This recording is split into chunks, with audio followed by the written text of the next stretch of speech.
अस्सलाम वालेकुम। कैसे हैं आप सब? वालेकुम अस्सलाम मैया गुलेराला।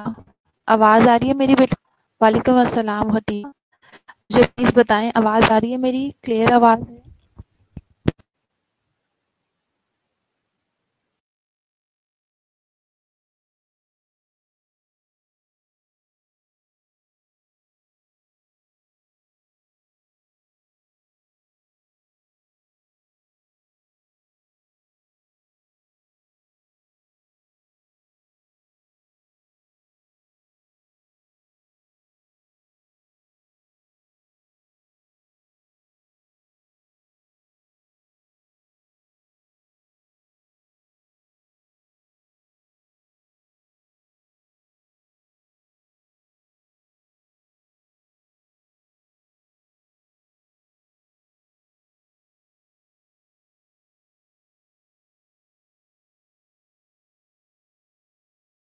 वालेकुम अस्सलाम। मैं ठीक हूँ बेटा। सब आप सब ठीक हैं?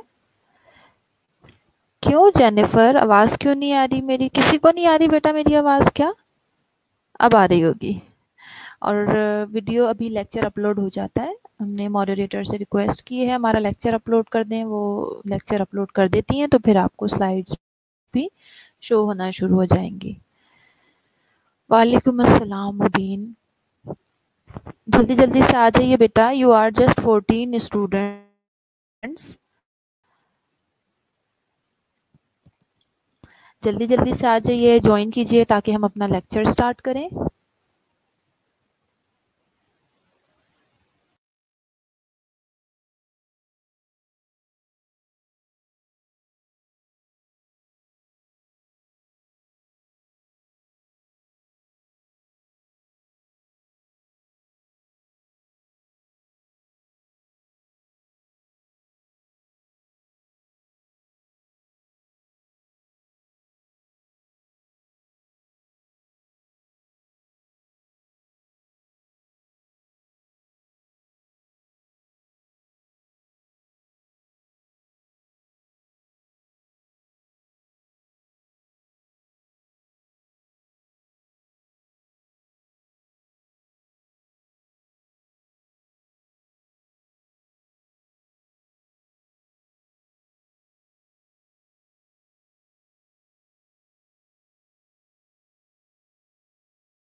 मरियम बेटा, आवाज़ इसलिए नहीं आ रही क्योंकि मैं बोल नहीं रही थी।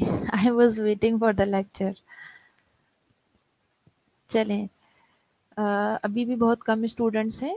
5-10 मिनट हम रिव्यू कर लेते हैं जो हमने लास्ट अभी तक ethical dilemma in professional practice जो हमारा टॉपिक चल रहा है, इसमें हम जो जो चीज़ें कवर कर चुके हैं। कुछ स्टूडेंट्स ऐसे हैं जिन्होंने क्लास अटेंड नहीं की है, उनके लिए भी थोड़ा सा रिवीजन हो जाएगा। और बाकी जो स्टूडेंट्स क्लास लेते रहे हैं उनका भी थोड़ा सा इम्तिहान हो जाएगा कि कितना समझ आ रहा है और क्या समझ आ रहा है। आप ही लोग रिवीजन करेंगे, आप ही लोग रिवाइज करेंगे चीज़ों को। मैं ठीक हूँ बेटा नीलम। Good evening Sonia. चलिए अब जल्दी जल्दी से जितने बच्चे मुझे नज़र आ रहे हैं, आई डोंट वांट कि वही खतीजा और वो जो 2-4 स्टूडेंट्स हैं वही पार्टिसिपेट करते हैं। सभी स्टूडेंट्स पार्टिसिपेट किया करें। एंड आई थिंक कि मैं इतना बिल्कुल कॉमन लैंग्वेज यूज़ करते हुए, कॉमन वर्ड्स यूज़ करते हुए आप लोगों को चीज़ें समझाती हूँ कि आई थिंक कि आप अपनी वर्डिंग में भी मेरे क्वेश्चंस का आंसर कर सकते हैं। तो अब ज़रा सबसे पहले जल्दी-जल्दी से सब स्टूडेंट्स पार्टिसिपेट करेंगे। जल्दी-जल्दी से बताइए, अभी हम स्टूडेंट्स हमारे जॉइन कर रहे हैं साथ-साथ, हम क्या-क्या चीज़ें अभी तक कवर कर चुके हैं। Ethical dilemma in professional practice हमारा टॉपिक है। इसमें हम क्या-क्या चीज़ें पढ़ चुके हैं? जल्दी-जल्दी से बताइए।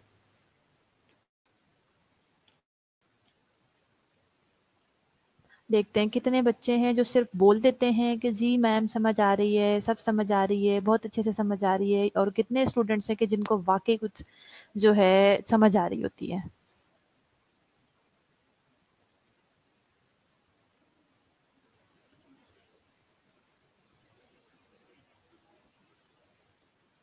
वालेकुम अस्सलाम आरिफ़ा।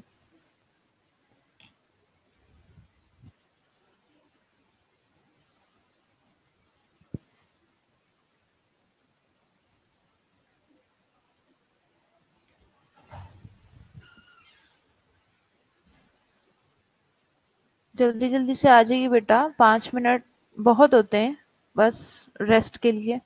जल्दी जल्दी ज्वाइन कर लें। अच्छा, मरियम ने हमें आंसर दिया है कि डायलेमा पढ़ा है हमने, ethical dilemma and types of dilemma. ठीक है, गुड। खतीजा ने भी आंसर दिया है, ethical dilemma, ethics, ethical nursing, DNR and refusal to treatment. ठीक है, गुड। बड़ी जल्दी जल्दी आपके मैसेजेस आ रहे हैं, ऊपर चले गए।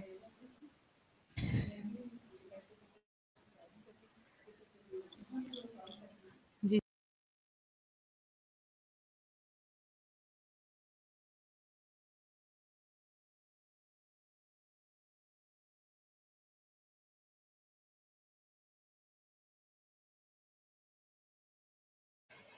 चले जी, ठीक है। काफ़ी सारे बच्चे हमें आंसर कर रहे हैं। चलिए हम आंसर भी पढ़ते जाते हैं। अदीला, अदीला ने बिल्कुल ठीक, अदीला आपने नेग्लिजेंस और मेल प्रैक्टिस को भी ऐड किया है, गुड। इसका मतलब है समझ आ रहा है कुछ जो कुछ हम पढ़ रहे हैं। फातिमा, पेशेंट रेशो हमने डिस्कस किया था गवर्नमेंट हॉस्पिटल्स में, इंडियन नर्सिंग काउंसिल के अकॉर्डिंग क्या रेशो होना चाहिए, इंटरनेशनली क्या रेशो होना चाहिए, डिस्कस किया था, गुड। मरियम तारिक ने भी ठीक जवाब दिया है। Khatija, types of dilemma, negligence, okay. Fatima, Fatima research क्या पढ़ा था, रिसर्च से रिलेटेड बस रिसर्च पढ़ा था, बताएं ज़रा डिटेल में। Jennifer, types of dilemma and DNR discuss किया था, गुड। अक्सा ने भी ठीक जवाब दिया है and Gule Lala, good. Mariam, negligence से मेल प्रैक्टिस पढ़ा था हमने, डायलेमा की टाइप्स पढ़ी थी, ओके। आरफा, आपका भी आंसर बिल्कुल ठीक है बेटा। Maryam, ethical dilemma in clinical practice हमने डिस्कस किया था, गुड, ओके। अच्छा लगा मुझे कि समझ अंडरस्टैंडिंग हो रही है आप लोगों को। और देखें, यही मेरा मकसद है कि आप लोग सब स्टूडेंट्स पार्टिसिपेट करें। एक दो स्टूडेंट्स पार्टिसिपेट कर रहे होते हैं, समझ ही नहीं आता कि बाकी बच्चे जो हैं उनको कुछ समझ भी आ रहा है या नहीं आ रहा। ठीक है ना। उमेरा बीबी, गुड। आज काफ़ी नए नाम मुझे नज़र आ रहे हैं स्टूडेंट्स के जिन्होंने पार्टिसिपेट किया है, कुछ टाइपिंग करने की हिम्मत की है, गुड। सुंदर, आपका आंसर भी ठीक है। जी बिल्कुल बेटा, हम यही चीज़ें डिस्कस कर चुके हैं। डायलेमा क्या होता है, देन एथिकल डायलेमा की डेफिनेशन हमने डिस्कस की थी, एग्जांपल्स डिस्कस की थी। After that we discussed what is professional obligation, then we discussed types of dilemmas, what is internal dilemma, what is external dilemma, then we discussed examples of internal and external dilemma. Yes, Mariam, diffusal treatment, genetic research, good. Then we discussed in our last lecture different ethical dilemmas which we being a nurses can face in our hospitals while we are providing care to our patients. और किसी को याद है, आज भी भूल गए, assignment दी थी मैंने कल, ज़रा जल्दी से असाइनमेंट भी शेयर करना शुरू करें ना, देखें कितने बच्चों को याद है असाइनमेंट, या कल की तरह आज भी भूल गए। हमने different situation, different scenarios discuss किए थे डायलेमा से related in nursing ethics. Suicide, जो एक मर्सी किलिंग होती है, उसके बारे में हमने डिस्कस किया था, how it can be a dilemma for a nurse, how it can create a dilemma between a nurse and the patient, and what we can do to resolve this dilemma. Then we discuss DNR. DNR, how can be DNR a dilemma for us? And we discussed refusal of treatment. And genetic research के बारे में हमने discuss किया कि genetic research होती क्या है, उसमें अगर जो जेनेटिक मटेरियल है तो उसमें कितना कॉन्सेंट जो है वो इम्पॉर्टेंट होता है, कितना ज़्यादा पेशेंट का कॉन्सेंट या आपके सब्जेक्ट का कॉन्सेंट जो है वो मैटर करता है। ये सारी चीज़ें डिस्कस की थी। आफ्टर दैट हमने पेशेंट नर्स रेशो डिस्कस किया।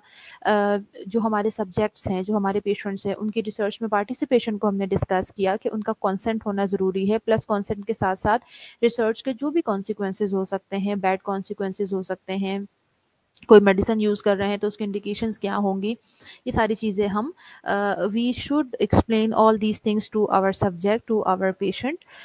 ये सब हमने डिस्कस किया था।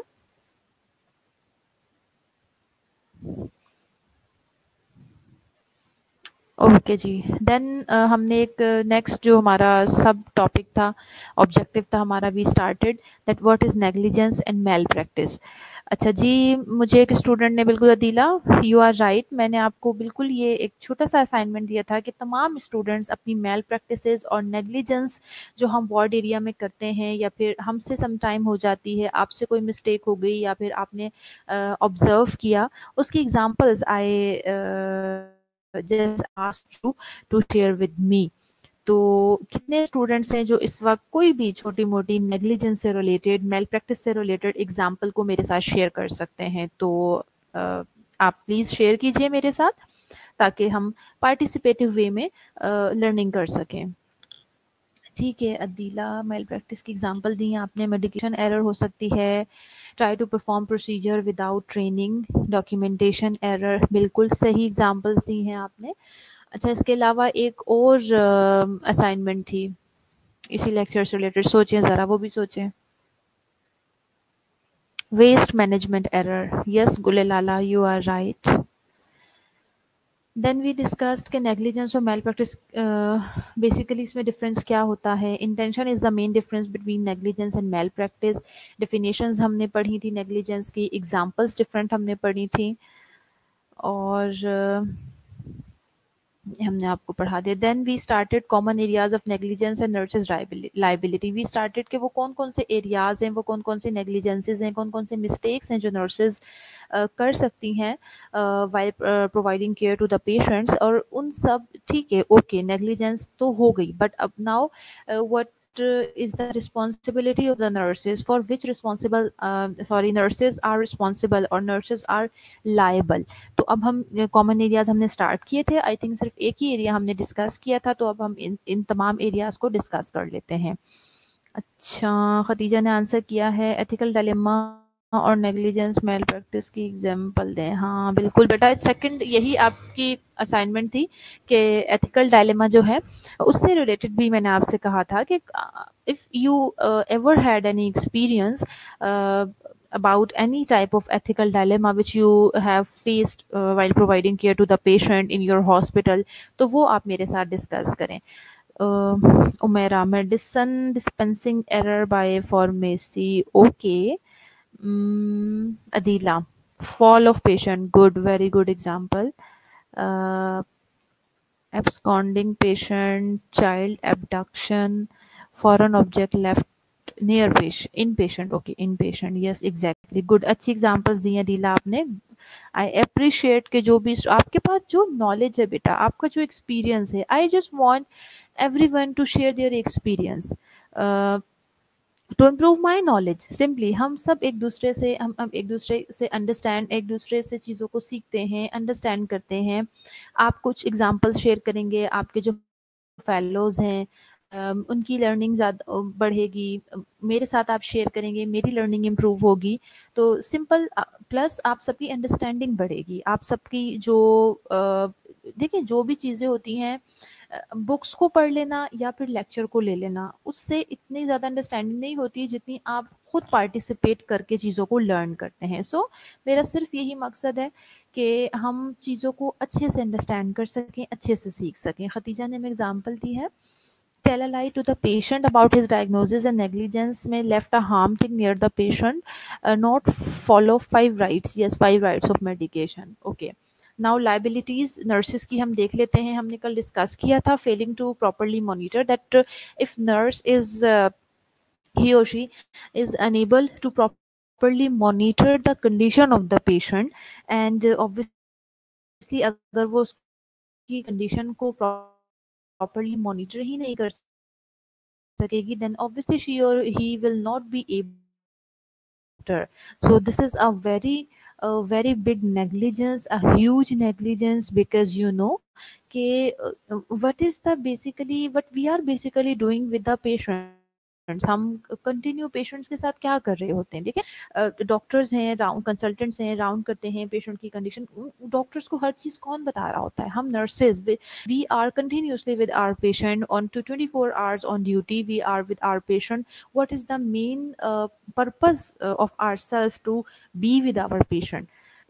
पेशेंट की जो ऑन एवरी मिनट जो पेशेंट की कंडीशन चेंज हो रही होती है, हमें उन सारी चीज़ों को ऑब्जर्व करना होता है, उन सारी चीज़ों को मॉनिटर करना होता है, and this is our duty, our responsibility that we should convey all these things, all these changes to the consultant, and we should respond. और अगर कल मैंने आपसे यही चीज़ डिस्कस की थी, अगर हम उससे मॉनिटर ही नहीं करेंगे बेटा properly, then how we will be able to respond to our patient, how we will be able to convey this information to the consultant or doctor. So first thing which is necessary, that is properly monitor.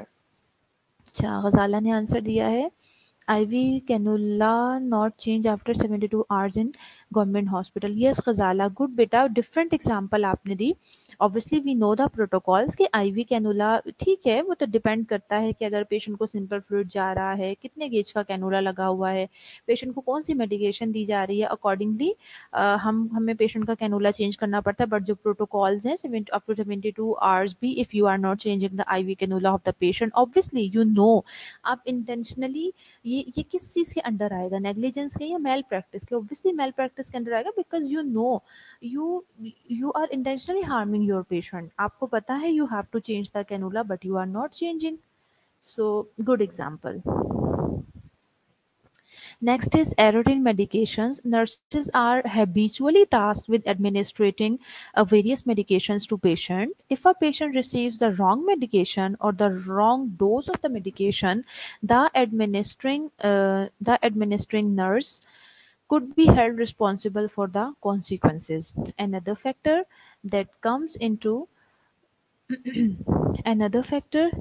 into play when administering medications are allergies. It is typically the nurse's responsibility to verify any allergies that patient may have, which could ultimately cause an allergic reaction when mixed with the prescribed drug. Okay, errors in medication, it can be a negligence from the nurse side, and obviously nurse is responsible. अब बिल्कुल nurse ने अगर कोई medication, देखें habitually का word मैंने यहाँ पे क्यों यूज़ किया, because we know prescription is the duty of the doctor, but हम नर्सेज ऑब्वियसली पेशेंट को मेडिसिन एडमिनिस्टर कर रहे होते हैं, तो मतलब हमारे लिए एक ये बड़ा इजी टास्क हो जाता है। इजी इन दिस सेंस कि हम तो डेली बेसिस पे ये काम कर रहे होते हैं ना। But as I have already discussed in our last lecture, if we take the example of vital signs, तो जिस तरह से vital signs के बारे में मैंने आपसे डिस्कस किया था कि एक बहुत ईजी सा टास्क लगता है, डेली बेसिस पे करने वाला टास्क होता है, बट ऑब्वियसली वो सबसे ज़्यादा इम्पॉर्टेंट है। अगर हम उसे अच्छे से मॉनिटर करेंगे, अच्छे से रिस्पॉन्स करेंगे उसका, तो obviously everything will be fine. But अगर हम उसके लिए थोड़ा सा भी नेग्लिजेंट हो जाते हैं, तो what we are doing, we are basically putting the life of the patient at risk. Same is the case with medication administration. Obviously this is our duty और हम बहुत हैबिचुअल होते हैं, बट अगर हमने पेशेंट को कोई रॉन्ग मेडिकेशन दे दी, रॉन्ग डोज दे दी, सो आप सोचें, nurses are responsible for the consequences. आप बिल्कुल भी ये नहीं कह सकते कि नहीं जी मुझसे गलती हो गई, या फिर मैंने किसी और को ये ये असाइन किया था ये टास्क, उससे ये मिस्टेक हो गई, या आप ये कह दें कि जी मैंने एक्सपायरी डेट चेक नहीं की थी। नहीं, इस तरह की कोई भी जो कॉन्सिक्वेंसेज आएंगे, बैड कॉन्सिक्वेंसेज आएंगे, हर चीज़ के लिए you are liable, you are answerable, you are responsible.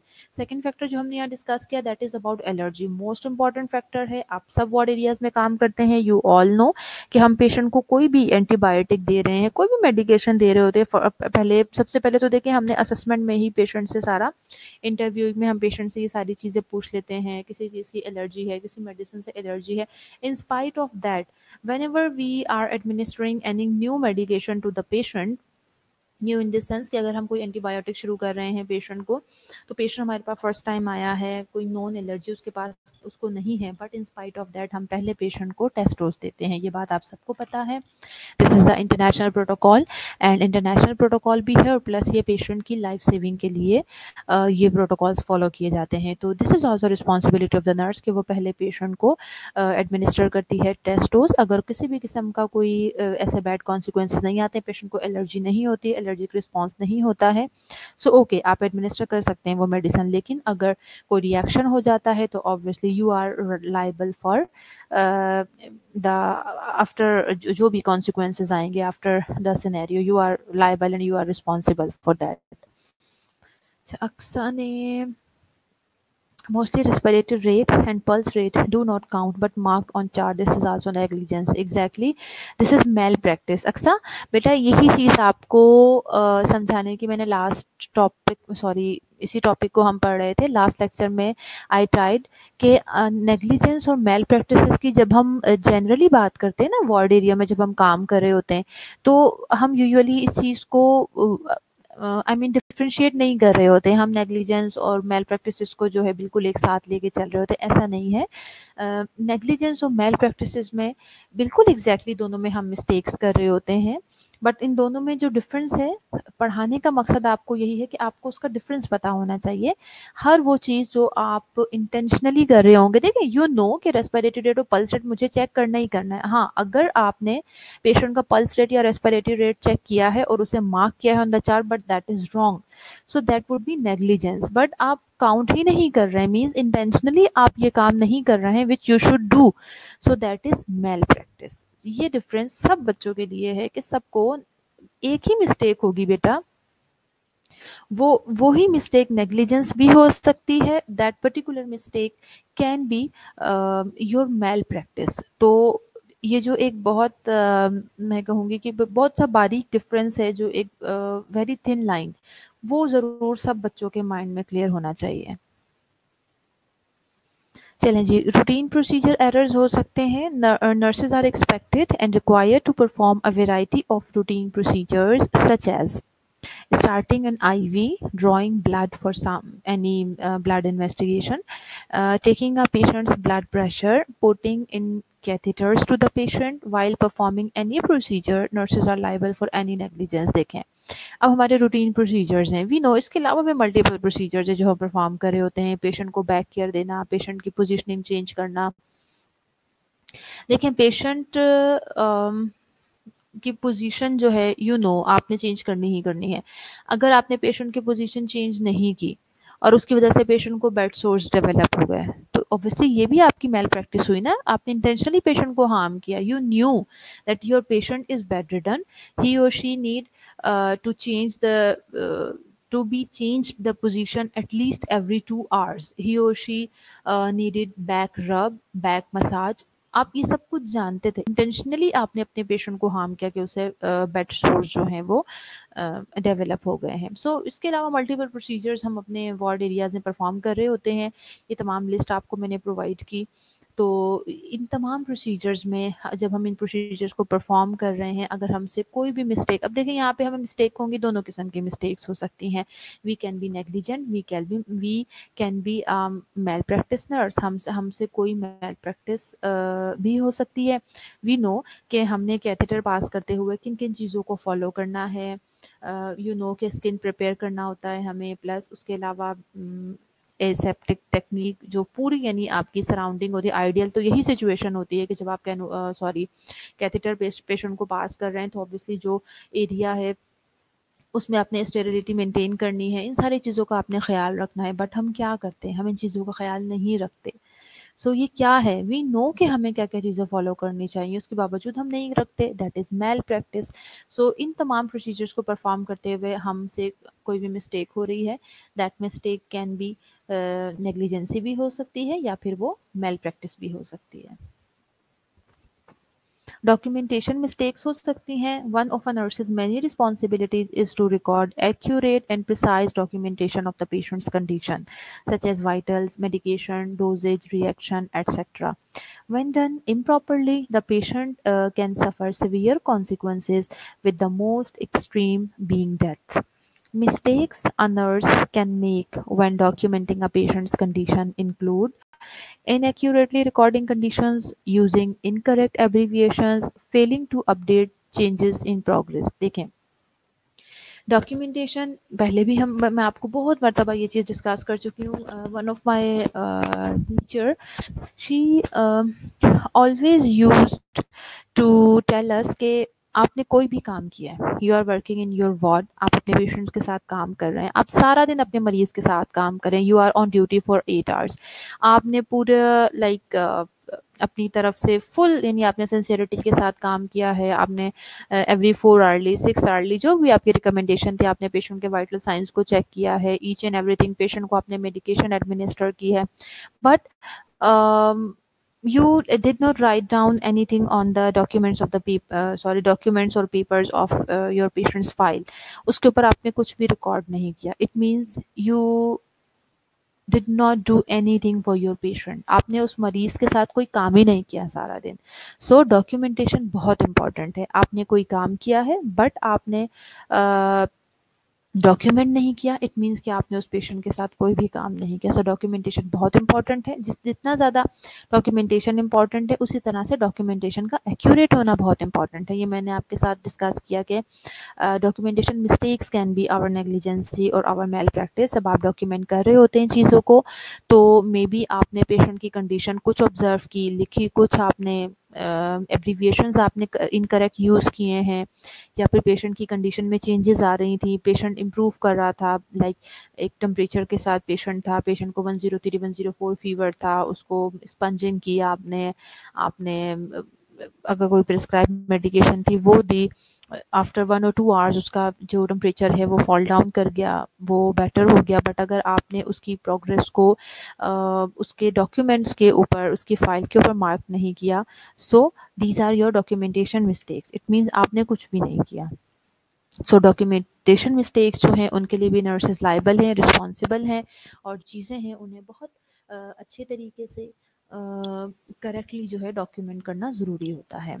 Okay, सना ने हमें आंसर दिया, if we know that patient is old and sick, you have to up your side rails of your bed. If you don't, then it's your negligence. And if you up side rails but not properly and your patient fall, then it's malpractice. mm, देखें, अगर आपने side rails को ऊपर ही नहीं किया, that is your malpractice. आपको पता था इस चीज़ को आपने करना है लेकिन आप साइड रेल ऊपर नहीं करके गए, that is your malpractice. But आप साइड रेल्स को ऊपर करके गए हैं, इंटेंशन तो नहीं थी ना आपकी हार्म देना आपके पेशेंट को, आप साइड रेल्स को ऊपर करके गए हैं लेकिन फिर भी आपका पेशेंट गिर गया, शायद वो सही से स्टक नहीं हुई थी, दैट इज़ नेग्लिजेंस. मैं आपको यही समझाना चाह रही हूँ, आप मिक्सअप कर रहे हैं. जब आप इंटेंशनली किसी पेशेंट को हार्म दे रहे हैं, आप अगर साइड रेल्स को ऊपर नहीं करके गए, इट मीन्स आप इंटेंशनली अपने पेशेंट को हार्म दे रहे हैं, दैट इज़ मेल प्रैक्टिस. लेकिन अगर आप का इंटेंशन नहीं था पेशेंट को हार्म देने का, अगर आप साइड रेल्स को ऊपर करके गए हैं, इट मीन्स आपकी इंटेंशन नहीं थी पेशेंट को हार्म देने की, लेकिन वो क्या हुआ कि वो शायद स्टक नहीं हुई, कुछ इस तरह से प्रॉब्लम होगी और आपका पेशेंट गिर गया, दैट इज नेग्लिजेंस. इस चीज को अंडरस्टैंड करें.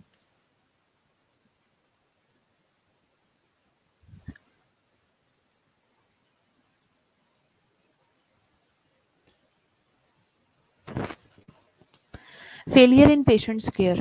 Negligence in nursing care also referred to not feeding a patient. देखें, पेशेंट केयर प्रोवाइड कर रहे हैं हम, अभी मैंने आपको एग्जांपल दी थी, बैक रब की एग्जांपल दी थी. इसी तरह से हमें स्किन इंटेग्रिटी मेंटेन रखने के लिए स्किन केयर पेशेंट को प्रोवाइड करनी होती है. वी नो कि जो failure to follow the physician order is malpractice. Yes Mariam, good, because you know जब आपने, आपके फिजिशियन ने राउंड किया है, उसने आपके पेशेंट के जो है डॉक्यूमेंट्स के ऊपर, हिस्ट्री शीट्स के ऊपर वो लिख के गए हैं, now you have to follow the orders. अगर आपने वो ऑर्डर फॉलो नहीं किया, इट मीन्स आप इंटेंशनली अपने पेशेंट को हार्म दे रहे हैं, this is malpractice. Good, understanding हो रही है आपको मेल प्रैक्टिस और नेग्लिजेंस के बारे में. अच्छा, पेशेंट केयर की बात कर रही थी, बहुत सारे एग्जांपल्स हैं यहाँ. मैंने आपको फीडिंग अ पेशेंट को फॉर एग्जांपल, बेशक वो ओरल ले रहा है पेशेंट या फिर उसको एनजी ट्यूब पास की हुई है, दोनों कंडीशंस में पेशेंट को उसकी मील की रिक्वायरमेंट पूरी नहीं कर रहे आप, this is the part of patient care. Nursing care का हिस्सा है ये. अगर आप वो नहीं कर रहे हैं, what is this? This is negligence. देखें, अगर तो आप इंटेंशनली ही पेशेंट, अच्छा थोड़ा सा और ये चीज़ यहाँ पे आपको बता दूं कि नेग्लिजेंस और मेल प्रैक्टिस जो होती है प्रैक्टिकल लाइफ में, प्रैक्टिकल सिनेरियो में ये बिल्कुल साथ साथ चलती हैं, ठीक है.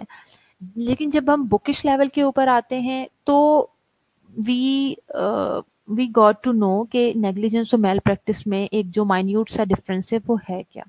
आपकी अंडरस्टैंडिंग के लिए मैंने डिफरेंस बताया आपको, आपकी अंडरस्टैंडिंग के लिए कि थोड़ा सा कहना चाहिए कि एक नॉर्मल लेवल से बियॉन्ड जाके आप पढ़ सकें, आप सीख सकें, आपकी अंडरस्टैंडिंग हो सके। लेकिन अगर जनरल हम बात करते हैं, so we can use the word negligence in replace of malpractice and malpractice in replacement of negligence. ठीक है।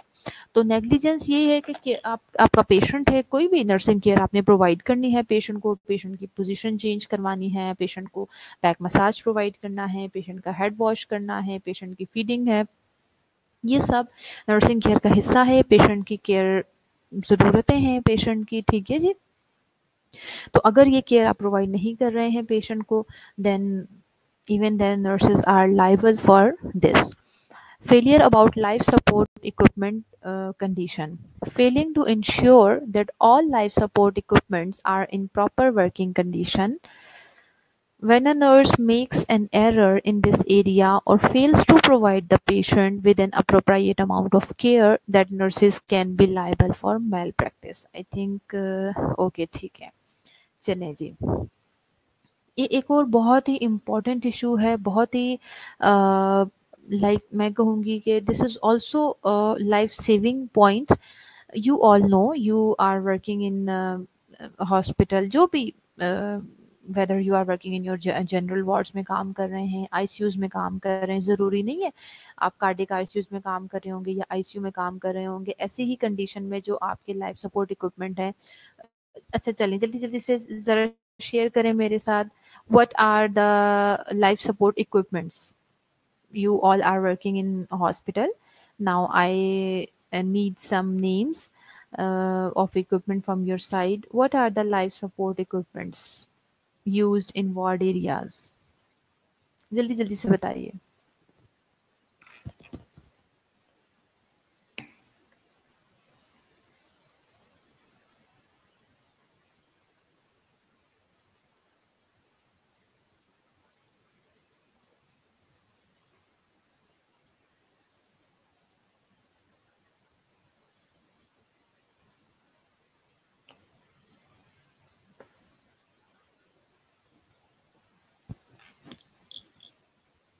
ओके, खतीजा ने क्या बताया था? आई थिंक लरिंजोस्कोप बताया है, सुमैया ने वेंटिलेटर, अगेन खतीजा ने एम्बोबैग बताया, नौरीन डिफिब्रिलेटर, उमेरा लेरिंजोस्कोप। क्या हुआ गुल्ले लाला बेटा? Sundas ventilators, oxygen mask, Sundas का मैसेज नीचे चला गया, oxygen mask, defib, Fatima, ambu bag, ETT, स्केस्टेलेट, good. Aksa, if scrub nurse wear gloves by unsterilized method, then it's negligence. If she become scrub and do not wear the gloves at all and assist procedure by assist, then it's malpractice. Good Aksa, good, good example और अच्छी understanding है आपकी बिल्कुल about malpractice and negligence. Sana Chaudhry ने oxygen cylinder, Gule Lala defib, Fatima again laryngoscope, Naureen James ETT, Gule Lala ventilator, Ghazala defib oxygen mask, Naureen James suction machine, Arifa ने बताया है ambu bag, endotracheal tube, suction, oxygen, Aksa ने बताया है ECG machine, defib, ambu bag. अभी भी एक बड़ी इम्पॉर्टेंट इक्विपमेंट मिस कर रहे हैं आप लोग। ठीक है, machinery, ambu bag, oxygen cylinder, ventilator, even ETT का स्टेलेट भी हमारे साथ शेयर किया। गुड। क्वेश्चन समझ नहीं आया था गुलेलाला बेटा, मेरा ये क्वेश्चन था कि लाइफ सपोर्ट इक्विपमेंट जो होते हैं, whether we are working in ICUs और जनरल हॉस्पिटल, आपको सॉरी जनरल वार्ड, आपको पता है सब वार्ड्स में जो है लाइफ सपोर्ट इक्विपमेंट मौजूद होते हैं। I asked you that I want to hear or I want to know some names of life support equipment which we usually use in our wards. This was my question. अच्छा, अक्सा ने answer किया है headlights, anaesthesia machine, okay. Sumaiya ने बताया है cardiac monitor, I think आप लिखना चाह रही हैं। मरियम ने बताया है defib, emergency trolley, ECG machine. Yes emergency trolley, Mariam Tariq, emergency trolley, which I want to hear, और जो चीज़ें एक आप मिस कर रहे हैं, आप उसके बहुत करीब पहुंच चुकी हैं. Emergency trolley. Fatima stethoscope, Naureen James crash cart. Yes, crash cart बिल्कुल. अभी Naureen James, you are also near, very close to the answer. एक इम्पॉर्टेंट चीज़ है, लाइफ सपोर्ट इक्विपमेंट है हमारा. Aqsa, emergency tray. Emergency tray में क्या होता है? You are also near to the answer. अच्छा जी, आरफा ने laryngoscope, crash trolley, monitor. Aqsa ने भी क्रैश ट्रॉली आंसर दिया है. Mariam Tariq, yes, Maryam Tariq, life saving drugs in emergency trolley.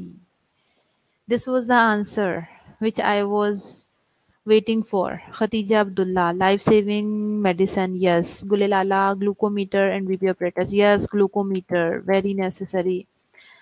BP operators तो यूजुअली देखें बेटा, जो इस तरह अब लाइक हम जितनी प्रोग्रेस कर चुकी हैं चीज़ें, तो इस तरह की सिचुएशन में पेशेंट क्रश कर जाए या इस तरह कुछ, तो यूजुअली हमारे पास कार्डियक मॉनिटर्स अवेलेबल होते हैं, उसी के थ्रू हम बीपी जो है वो पेशेंट का मॉनिटर कर लेते हैं. Ghazala, ECG machine, syringe pump. Khatija ma'am ji, जो चीज़ें बताई हैं सब क्रैश कार्ड पे ही होती हैं.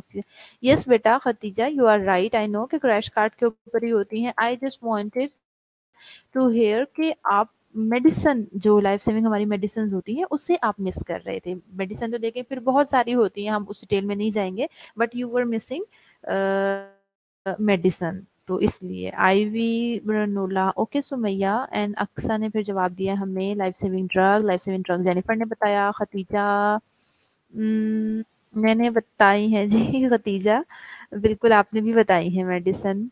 और नौरीन ने क्रैश कार्ड में सब अवेलेबल होता है. Arfa, yes ma'am, crash trolley में life saving drugs. Okay, good. चलें अब हम तो ये जितने भी लाइफ सेविंग इक्विपमेंट हैं आपने डिस्कस किए हैं, आप ये तमाम इक्विपमेंट्स अवेलेबल होने चाहिए. whether you are working in ICU, whether you are working in general wards, tamam life saving equipment according to the ward's requirement, they should be available in the ward. Second thing, they should be in good working condition. ये नहीं है कि patient crush कर गया तो जी आपने cardiac monitor on किया, आपको कार्डियक मॉनिटर ऑन नहीं हो रहा. नो.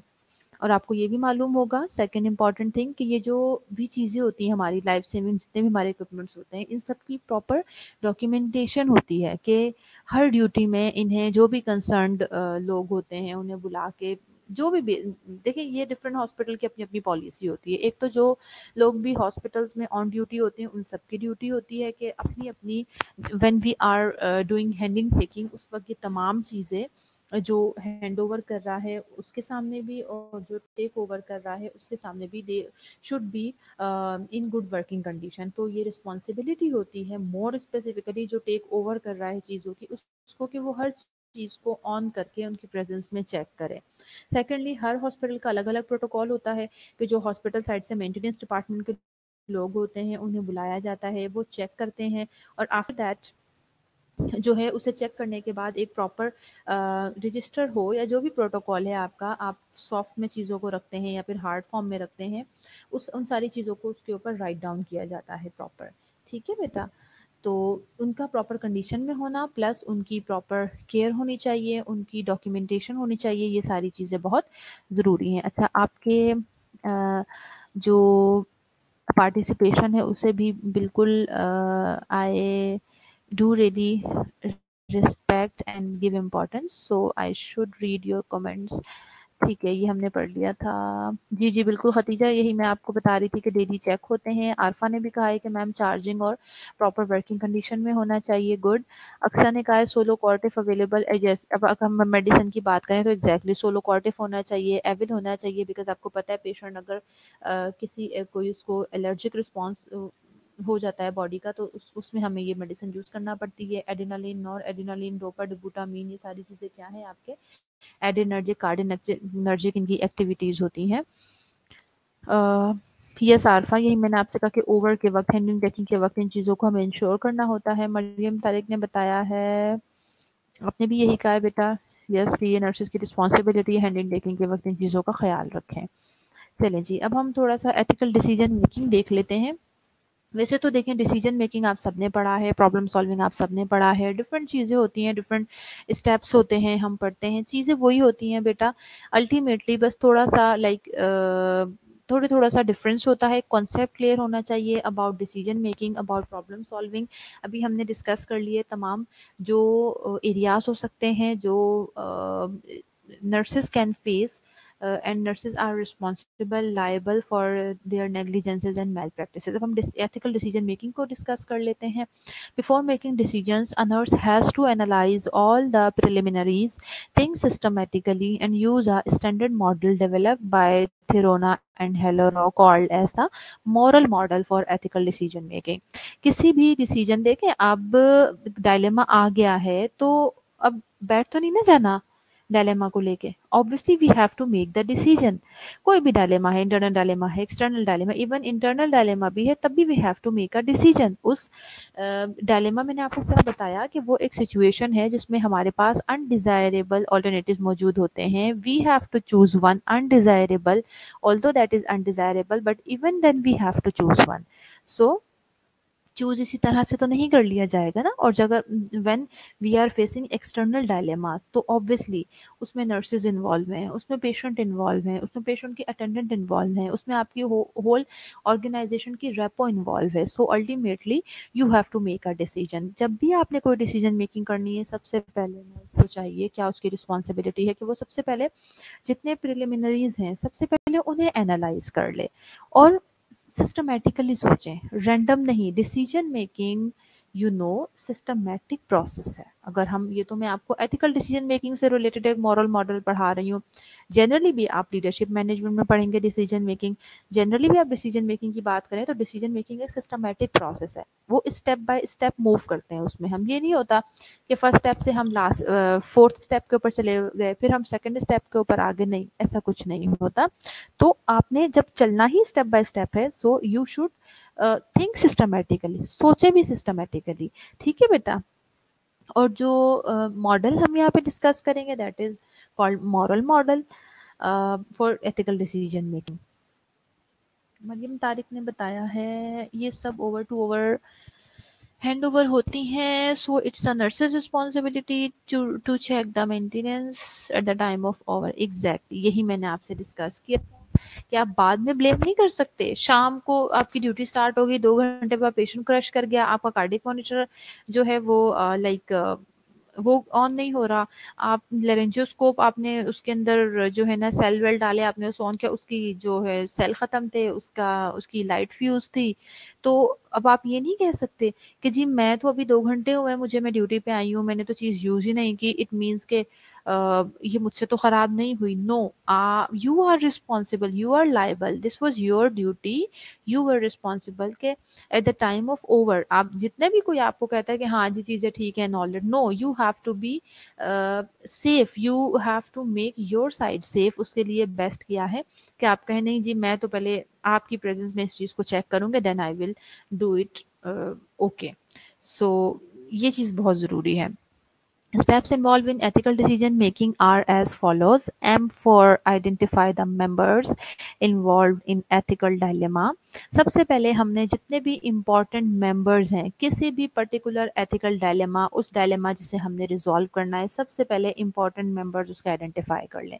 जैसे देखें पेशेंट है, पेशेंट की अटेंडेंट है, डॉक्टर इन्वॉल्व है, नर्स इन्वॉल्व है, जो जो भी लोग उसमें इन्वॉल्व उन्हें सबसे पहले तो आप आइडेंटिफाई कर लें। बाकी जो एक्स्ट्रा लोग हैं उन्हें उसके अंदर इन्वॉल्व नहीं करना। ठीक है। उसके बाद जैसे डिसीजन मेकिंग में भी हम करते, सबसे पहले हमारा स्टेप क्या होता है किसी प्रॉब्लम सॉल्विंग में, डिसीजन मेकिंग में सबसे पहले हमारा स्टेप ये होता है कि हम प्रॉब्लम को आइडेंटिफाई करके उसे क्लियरली एक्सप्लेन करें। यानी सबको क्वेश्चन एक्सप्लेन होना चाहिए, क्वेश्चन पता होना चाहिए that what is the basically question which we have to resolve. तो पूरा इशू सबको क्लियरली एक्सप्लेन कर दें। Sort out all the members and the entire healthcare team and find what their role is in the particular dilemma। देखें हमने पहला step क्या किया, M4 मेंबर्स, हमने सबसे पहले तमाम जितने भी मेंबर्स हैं कोई एथिकल डायलेमा में इन्वॉल्व हैं उन सबको आपने आइडेंटिफाई कर लिया, एक्स्ट्रा लोगों को आपने साइड पे कर दिया। उसके बाद जो इशू था तमाम मेंबर्स को बिठा के वो इशू आपने क्लियरली डिस्कस कर लिया। एक जैसे एग्जांपल है, अगर सुसाइडल थॉट कह रही हूँ, मर्सी किलिंग के बारे में है, तो ऑब्वियसली उसमें आपका पेशेंट इन्वॉल्व है, आप ऑब्वियसली पेशेंट के अटेंडेंट को ज़रूर एटलीस्ट इन्वॉल्व करेंगे, फिजिशियन इन्वॉल्व होगा, नर्स इन्वॉल्व होगी, आइडेंटिफाई हो गए लोग। अब आपने उन सब लोगों को इशू क्लियरली बता दिया कि जी ये हमारा पेशेंट है, इसकी ये डिजीज़ है, इस स्टेज के ऊपर पेशेंट की डिजीज़ फॉल कर रही है, पेशेंट चाहता है फॉर मर्सी किलिंग, और हम क्या चांसेस हैं हमारे पास कि हम इस पेशेंट को लाइक अगर कोई केयर प्रोवाइड करते हैं तो पेशेंट कब तक सरवाइव कर सकता है, सारी चीज़ें हमने क्लियर कर दी। थर्ड स्टेप इज़ कि जितने भी वो मेंबर्स हैं जिनकी आप बात कर रहे हैं, उन सब मेंबर्स की आपने रोल्स, उन सब का इस पूरे सिनेरियो में क्या क्या रोल है, सबके डिफरेंट रोल होंगे ना, तो उन उन सब लोगों के इस सिनेरियो में क्या डिफरेंट रोल्स हैं वो आपने सबको डिफाइन कर दिया। उसके बाद सेकंड स्टेप है हमारा ओ फॉर ऑप्शंस, आउटलाइन और delimit the possible options clearly, examine each and every option, consider the realistic and less conflicting options, and sort out the more conflicting and less realistic options. Listing out transparently gives an overall picture that helps in finding a good solution. Oh four options है बेटा, जैसे alternatives होते हैं। अब आपने सबसे पहले तो सारे ऑल्टरनेटिव्स को लिस्ट डाउन कर लेना है। जैसे मैंने मर्सी किलिंग की बात की, तो उसमें हमारे पास ऑप्शंस क्या क्या हो सकते हैं। एक ऑप्शन हो सकते हैं हम पेशेंट को कन्विंस कर सकते हैं, हम पेशेंट के अटेंडेंट को कह सकते हैं कि वो पेशेंट को कन्विंस करे टू बी लिव। प्लस ये है कि हम जो क्या डिजीज़ है पेशेंट को ना, तो उसके लिए हमारे पास क्या क्या मेडिसिन, ट्रीटमेंट, मेडिसिन का वर्ड नहीं ज़्यादा मैं बेस्ट यूज़ करूँगी, कि ट्रीटमेंट क्या क्या हमारे पास मौजूद है कि हम इस पेशेंट की प्रोग्नोसिस अच्छी कर सकते हैं, या प्लस पेशेंट की लाइफ प्रोलॉन्ग कर सकते हैं। ठीक है बेटा। और थर्ड उस पे क्या है कि हम पेशेंट की पीसफुल डेथ कैसे पॉसिबल कर सकते हैं। अगर पेशेंट एंड स्टेज पे है, कोई ट्रीटमेंट काम नहीं आएगा, तो मर्सी किलिंग की तरफ भी ना जाएं। पेशेंट, इज इट पॉसिबल कि हम उसे सॉरी इज इट पॉसिबल कि हम उसे जो केयर है वो इस तरह से पैलिएटिव केयर प्रोवाइड करें कि उसकी जो डेथ है वो पीसफुल हो सके, उसका पेन कम हो सके। तो हमने सारे ऑप्शंस लिस्ट डाउन कर लिए। अब इसमें से ऑब्वियसली जो जो हम कर सकते हैं, ठीक, और जिसमें कॉन्फ्लिक्ट कम हो, लेस कॉन्फ्लिक्टिंग हो, उन्हें एक साइड पे कर दीजिए। और बाकी की जो चीज़ें हैं जो रियल लाइफ में हमें लगता है कि ये दे आर लेस रियलिस्टिक, काम नहीं आ सकती, उस तरह की चीज़ों को आप साइड पे कर दें जिनमें आपको लगता है ज़्यादा कॉन्फ्लिक्ट हो सकते हैं। और ऑब्वियसली इस सारी एक पिक्चर जब आपके पास आ जाएगी तो ये आपके लिए ईजी हो जाएगा कि आप आगे उसका बेटर सोल्यूशन निकाल सकते हैं। कंफर्ट केयर ओनली देंगे फॉर पीसफुल डेथ, ये खतीजा। ठीक है। Next is resolve, that is resolve the existing dilemma. अब हमारा स्टेप आ गया कि हमने इसको रिजॉल्व करना है। देखिए ना, सॉल्यूशन हमने मल्टीपल जो जो चीज़ें थी फिर उसमें हमने लिस्ट डाउन कर ली, फिर हमने लेस कॉन्फ्लिक्टिंग और मोर रियलिस्टिक चीज़ों को एक तरफ कर दिया। Now resolve, since all the issues have been listed, apply the basic ethical principles to each issue listed and decide on the best option that resolve the issue. अब जब हमने ऑब्वियसली जो हमारे रियलिस्टिक चीज़ें हैं उन्हीं में से कोई चीज़ हमने बेटा सॉर्ट आउट करनी है ना, तो अब उन सब के ऊपर एथिकल प्रिंसिपल को अप्लाई करना शुरू करें। इस एग्जाम्पल में क्या क्या एथिकल प्रिंसिपल्स होंगे देखें। ऑटोनॉमी है, ठीक है, पेशेंट के राइट हैं कि पेशेंट ऐसा चाहता है कि मर्सी किलिंग होनी चाहिए, ऑटोनॉमी पेशेंट की है, वो चाहता है। अच्छा बेटा, अटेंडेंस मार्क करवाइए, आप लोगों ने अटेंडेंस मार्क करवा दें, तमाम स्टूडेंट्स अटेंडेंस मार्क करवा दें। 10 मिनट रह गए लेक्चर ख़त्म होने में, तो सब स्टूडेंट्स अटेंडेंस मार्क करवा दें बेटा। ठीक है जी, तो जल्दी जल्दी से मार्क करवा दें, मैं 2 मिनट वेट कर लेती हूँ। 48 हुए हैं, हमारे पास 10 मिनट है, इंशाल्लाह कंप्लीट कर लेंगे हम लेक्चर।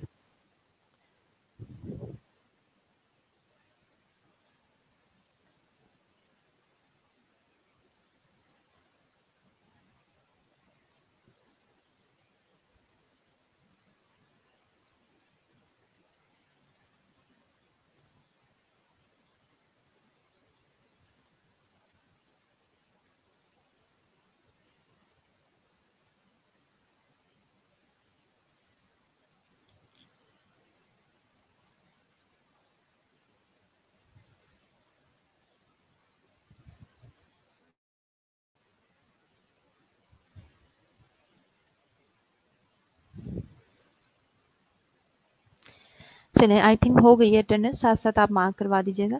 चलिए, अब हमने उन तमाम चीज़ों के ऊपर मैं आपसे डिस्कस करी थी एथिकल प्रिंसिपल। देखिए, राइट ऑफ द पेशेंट है, ऑटोनॉमी है, उसका राइट है कि वो अपने लिए कुछ भी चूज़ कर सकता है। नर्सिंग, अब हमारे एथिकल प्रिंसिपल हैं, हमारे नर्सेस के रोल हैं, केयरिंग रोल है, एडवोकेसी रोल है, प्लस एथिकल प्रिंसिपल में we have discussed in code of ethics के नर्सिंग फिलॉसफी में कहीं ये चीज़ फॉल नहीं करती है। ठीक है ना बेटा? और obviously mercy killing is like आप हार्म कर रहे हैं अपने पेशेंट को, we can not harm our patient. तो अब हर जो हमारे सॉल्यूशंस है उसके ऊपर हमने एथिकल प्रिंसिपल्स को अपनी लिस्ट के ऊपर अप्लाई करना शुरू किया, और फिर उसके बाद हमने उसमें से बेस्ट ऑप्शन को to resolve the issue, obviously अब मैं उस एक ऑप्शन को सेलेक्ट कर दिया। एक लाइक ओके, मर्सी किलिंग है, पेशेंट का राइट है, अल्टीमेटली यही होगा कि if patient want to die, तो हमारा जो ऑप्शन है जो हमने सेलेक्ट किया है दैट इज़ मर्सी किलिंग, कि अब पेशेंट को हमने डेथ ही देनी है। Next step is act or implement the chosen action. That is the most difficult stage. This involve actually resolving the issue and applying the solution for the issue. देखिए, हमने step तो सोच लिया, हमने सेलेक्ट कर लिया कि हाँ ये स्टेप है हमारा, इसे हमने अब इम्प्लीमेंट करना है, बट बेटा इम्प्लीमेंटेशन हमेशा सबसे ज़्यादा मुश्किल स्टेज होती है। Not in the case of mercy killing, obviously mercy killing में तो बहुत ही डिफिकल्ट होगा, बट उसके अलावा भी आप बहुत इन चीज़ों को अपनी लाइफ में देखेंगे कि डिसीजन कर लेना तो फिर भी that is not a very difficult thing. Decision तो हम कर लेते हैं, बट उसे इम्प्लीमेंट करना, डिसीजन मेकिंग तो हो जाती है, बट उसे इम्प्लीमेंट करना सबसे ज़्यादा डिफिकल्ट होता है। बहरहाल इस स्टेज के अंदर एक्ट और इम्प्लीमेंटेशन जो हमारी स्टेज है, इसके अंदर हमने मोस्ट डिफ़िकल्ट स्टेज है, और यहाँ पे हमने इम्प्लीमेंट करना है, और ये basically involve resolving the issue and applying the solution for the issue. इसमें हम बेसिकली क्या कर रहे होते हैं कि जो भी इशू था हमारा, डायलेमा था हमारा, उसे हमने रिजॉल्व करना होता है। रिजॉल्व करने के लिए जो भी सॉल्यूशन हमने निकाला है उसे हम इम्प्लीमेंट कर देते हैं। Look back or evaluate. Take up a feedback. That is the last step of moral model of decision making. This is the most important step.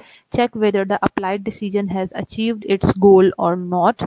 Evaluate the success of the decision making by ensuring that the ethical dilemma is solved with the first option.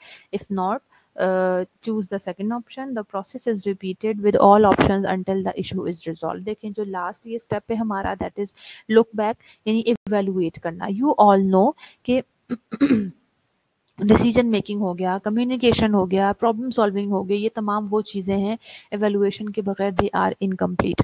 तो कोई भी decision आपने लिया है, mercy for example अगर mercy के link का issue था हमारा, हम वी आर सक्सेसफुल, हम कामयाब हो गए अपने पेशेंट को इस चीज़ के लिए कन्विंस करने में कि वो मर्सी किलिंग्स के बजाय जो है वो पीसफुल डेथ की तरफ मूव कर जाए। तो अल्टीमेटली हम कैसे इवेलुएट करेंगे चीज़ों को? हम इस तरह से इवेलुएट, अब हमने जो जो इम्प्लीमेंट कर दिया ना बेटा, उसे इवेलुएट करना है। इवेलुएट का मतलब क्या होता है कि जो हमने इम्प्लीमेंट कर दिया है, एक्शन कर दिया है, उसकी प्रोग्रेस देखेंगे, उसकी इफेक्टिवनेस देखेंगे। अगर जो हमने जैसे इसमें मैं आपको एग्जांपल देने लगी हूँ कि अगर हमारा पेशेंट पीसफुल डेथ की तरफ चला गया तो हम उसे कैसे इवेलुएट करेंगे? हम पेशेंट की 2 घंटे बाद 3 घंटे बाद पेशेंट के साथ बात करेंगे, डिस्कस करेंगे, तो हमें पता लग जाएगा पेशेंट की थॉट्स का कि पेशेंट किस तरफ पेशेंट ओके है, पेशेंट अब मर्सी किलिंग की तरफ तो नहीं जाना चाहता, वो आपको उसकी थॉट्स से, उसकी बातों से अंदाज़ा हो जाएगा। हर सिचुएशन में बेटा जब हम इम्प्लीमेंट कर देते हैं उसे हमें इवेलुएट करना होता है। इवेलुएट करने के बाद अगर आपको आपके जो डिज़ायर्ड रिजल्ट्स थे वो नहीं मिले हैं, तो आप क्या करते हैं? दूसरे ऑप्शन की तरफ मूव करते हैं। यही इवेलुएशन का मकसद होता है। दूसरा ऑप्शन की तरफ मूव करते हैं, और फिर उस ऑप्शन को आप फिर से एक्ट करते हैं, ठीक है, और फिर उसे इवेलुएट करते हैं फिर से। सो जी बिल्कुल Aqsa, you are right, results देखते हैं। The process is repeated with all the option until the issue is resolve. जब तक हमारा इशू रिजॉल्व नहीं हो जाता, हम उसी जो चीज़ें होती हैं, हमारे पास जो मल्टीपल ऑप्शन मौजूद हैं, उन्हें वन बाय वन हम रिपीट करते जाते हैं। This is the reference and कोई क्वेश्चन है आप लोगों का बेटा तो पूछ लीजिए। I am waiting for 1 to 2 minutes. We have now 5 minutes remaining. तो कोई क्वेश्चन है आप लोगों का तो वो आप मुझसे पूछ सकते हैं।